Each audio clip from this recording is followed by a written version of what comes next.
And we end today's show about luxury bags carefully handcrafted in China. Turns out your quote-unquote made in Italy luxury handbag might have more ties to Chinese factories than to Tuscany.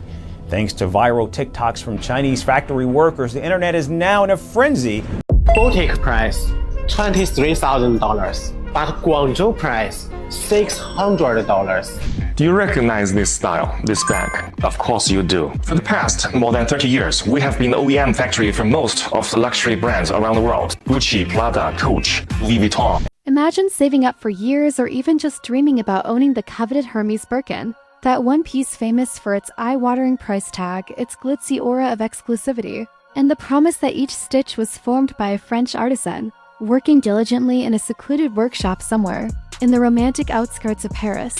Now imagine the shock of discovering that this grand symbol of status and sophisticated craft may not be as French as you believed, and that some rumors claim Hermès is actually pausing certain Birkin productions after a Chinese factory openly bragged about assembling bags for far less than the luxury label charges. Yes, you heard that right, and in today's video, we're diving deep into a scandal that has not only left longtime Hermès fans furious and confused, but has also reignited a massive debate about what luxury even means in 2025. This Birkin bag at Hermès boutique will cost you 38,000 USD. But what is the real cost out of the factory? Today, I'm going to break it down in front of you, step by step. First thing first, Hermès only use the leathers from the 3 top-level suppliers. One is called Nuti from Italy. The second is Weinheimera from Germany, and the third is Haas from France. One piece of Togo leather, the same leather as this one, will cost 450 USD.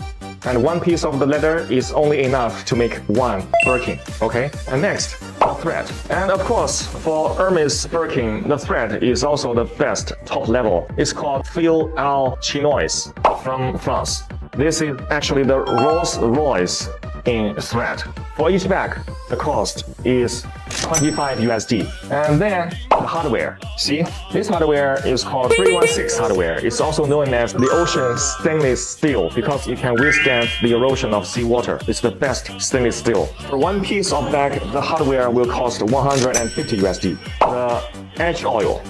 This edge oil is imported from Italy. It's called heat seal edge oil. For each bag, it will cost 50 USD. The interior lining, it used lambskin imported from France. For each bag, the cost will be 100 USD. And also inside, there is a zipper from Riri brand. And the zipper for one bag is 10 USD. And then the cost of human resource. The French artisans is much more expensive than Chinese artisans. To finish one bag, the human resource cost will be 600 USD. The package, now this is not that expensive, it's 10 USD. So now to sum those up, the total cost will be 1,400 USD for one Birkin out of factory. But why Hermès will charge you 38,000 USD for one bag? That's because more than 90% of the price is paid for its logo. But if you do not care about the logo, you just want the same quality, same material, you can just buy from us. Because for our bags, we use exactly the same material, same leather, same hardware, same edge oil. The only difference is one, we don't have the logo, so we don't have to pay so much amount of money just for that logo. And second, our human resource is much cheaper. This is why this bag from our factory only costs you 1,000 USD, but even better quality and craftsmanship. Let's be clear, these rumors hit the internet with the force of a bomb. Fueled by viral TikToks, YouTube breakdowns, so-called ex-factory whistleblowers, and newly skeptical customers who want to know exactly what they're paying for. Because let's face it, part of the thrill in owning a Birkin is not just the bag itself, it's the fantasy of stepping into a world where meticulous French craftsmanship justifies a $30,000 or $40,000 price tag. And if there's even a chance that it's partly assembled somewhere else for maybe $1,000 worth of labor and materials, how do you keep defending that price? Louis Vuitton and Chanel will hate me if I tell you this, revealing the secret behind big brand. Let's go! Heng Long from Singapore, or Bodin Jurats for their lambskin from France. Tannery Haas, Italian Tannery, Fight. Labri Tecna from Italy. Guess where I found all those secret suppliers? all in APIF Hong Kong. The luxury brands around the world, Gucci, Prada, Coach, Louis Vuitton, you name it. But for this, I am not proud because we were only making our wages. So here's how this roller coaster unfolds.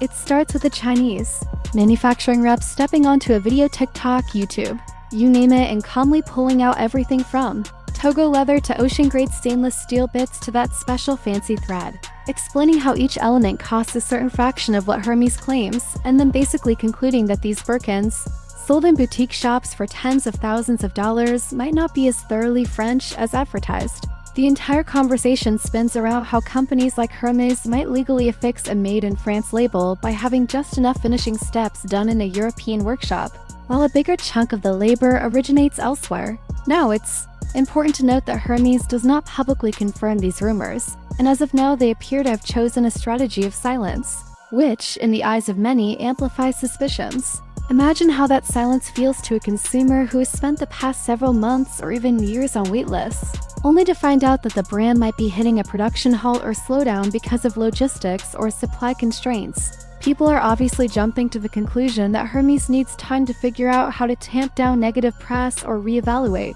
how to label their beloved Birkin going forward. And while some folks are quick to dismiss the rumors, calling them propaganda or manufactured drama, others are starting to question much more than just Hermès. If one of the most iconic French luxury houses might be outsourcing, then what about all the other big names we've worshipped for decades? Is the grandeur of Italian leather or French leather work basically a marketing myth, an illusion propped up by slick branding and carefully choreographed origin stories? Let's talk specifics. One of the hot points is the cost breakdown. We have someone in the viral videos showing off the alleged real cost of making a Birkin. The said Togo leather or similar high-quality hides might run around $450, maybe from a top tannery in Italy or Germany, while the thread, this premium stuff from France, tops out at $25 per bag. Then there's hardware made of 316 steel, also known as ocean stainless steel, because it can supposedly resist saltwater corrosion, which might cost $150, plus edge oil at $50, plus lambskin interior that could be around $100, plus a specialized zipper for $10, and so on.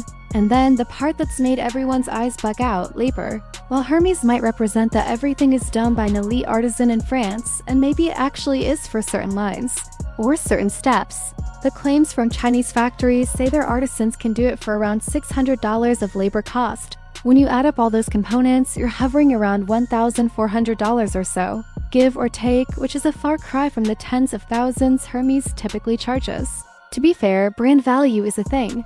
People do pay for brand heritage, the intangible aura of exclusivity, and the sense of entering a rarefied circle of style icons from celebrities to royals when they finally acquire a Birkin. But how far can a brand push that intangible premium before it becomes absurd or downright deceptive? Especially if the fundamental handmade in France premise could be questionable? The internet's reaction has been intense. Social media is ablaze with people demanding to see Hermès' factories, demanding accountability, or simply wanting a more honest discussion about where luxury goods come from. Influencers who once stepped out flaunting their Birkins have been thrust into a weird position. Do they stand by Hermès, possibly alienating fans who feel betrayed? Or do they cynically distance themselves from the brand that once epitomized the pinnacle of high fashion? That tension parallels the question of refunds or class action suits. If someone's life savings or major chunk of money was spent under the impression it was exclusively French craftsmanship, and it turns out that might not be entirely accurate, can they claim false advertising or fraudulent marketing? Legal experts note that many countries have strict labeling rules. If a product is labeled "Made in France," certain thresholds of assembly must occur there. The complexities, though, lie in the gray area where partially completed items are shipped to France for finishing touches that might meet those thresholds. So, while it's legally plausible that Hermès is staying on the right side of the law, it still doesn't look too great in the eyes of the public if they're paying a fortune for what might be partial outsourcing. And that outrage extends beyond the brand itself. Customers are also talking about the effect on the resale market. The secondhand Birkin market is famously robust, with many people willing to pay even more than boutique price just to bypass waitlists. Now, the question arises, if it's losing its magic, does the bag still hold that same resale value? Or does it cause certain models, certain limited editions, or certain colorways to tank in price? We might see a surge of Birkins hitting the resale platforms as owners scramble to get out before the reputed meltdown in trust. Then there's the cluster of rumors that Hermès is outright halting production on some Birkins, or at the very least, quietly slowing it down. Some suspect this is a measure to clean house, ensure that French finishing remains impeccable, and reacquaint themselves with their supply chain so the brand can maintain plausible deniability if questioned about any made in China allegations. It might also be part of a broader PR strategy to let the controversy blow over, receding from the limelight as internet drama moves on to the next big scandal. But in the age of viral content, that's a dangerous gamble. People are now more suspicious than ever, and new factory leaks can appear any day. Another factor complicating matters is that major news outlets are starting to pick up these stories. We've seen statements from other brands, disclaimers about fake factories, and unsettled watchers trying to figure out if there's foul play or if we're seeing a swirl of misinformation created by unscrupulous players. One detail is the notion that some factories produce both official and replica goods side by side. They might be contracted for legitimate production under strict non-disclosure agreements, while also cranking out after-hours items using the same materials, tools, and patterns. That possibility alone can drive a wedge into the sense of reliability that luxury brands want people to have. Suddenly, the line between original and dupe isn't so easily distinguishable.